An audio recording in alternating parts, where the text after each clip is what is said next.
22 साल का सद्दाम हुसैन, एक ऐसा नाम जो इराक के लिए खौफ और पावर दोनों का एक ही चेहरा बन गया।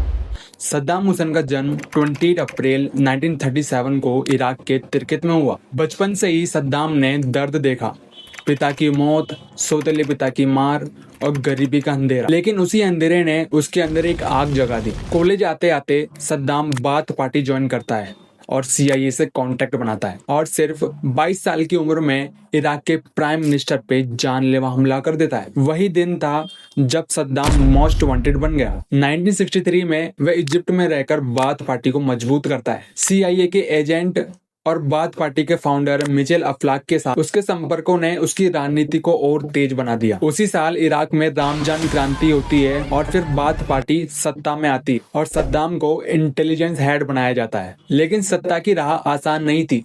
1963 के एंड में उसे और पार्टी के सदस्यों को जेल में भेज दिया गया। 1966 में सद्दाम जेल से भाग जाता है और फिर तिर्कित में छिपकर फिर से पार्टी को मजबूत करता है और आखिरकार 1968 में बाथ पार्टी की सरकार दोबारा बनती है। अहमद हसन अल बकर राष्ट्रपति बनते हैं और सद्दाम हुसैन वाइस प्रेसिडेंट बनता है। 1972 में उसने इराक के तेल को राष्ट्रीयकृत किया, विदेशी कंपनियों को देश से बाहर निकाल दिया और देश की आर्थिक ताकत बढ़ाई। 1979 में सद्दाम ने अहमद हसन अल बकर को इस्तीफा दिलाया और इराक का खुद राष्ट्रपति बन गया। अब सत्ता पूरी तरह उसके हाथ में थी और कोई भी उसके खिलाफ बोलने की हिम्मत नहीं कर सकता था। उसने 1980 में ईरान पर हमला कर दिया, फिर 1990 में कुवैत पर कब्जा कर लिया। सद्दाम ने केमिकल वेपन्स और सीक्रेट मिलिट्री प्रोग्राम्स के जरिए लोगों में डर फैलाया और सत्ता को मजबूत बनाए रखा। लेकिन दुनिया का खेल देखो, जिस CIA ने कभी उसे सपोर्ट किया था वही अमेरिका आज उसके खिलाफ हो गया है। 2003 में US आर्मी ने सद्दाम हुसैन को स्पाइडर होल से पकड़ लिया और फिर उसे 5 नवंबर 2006 को फांसी की सजा सुनाई गई।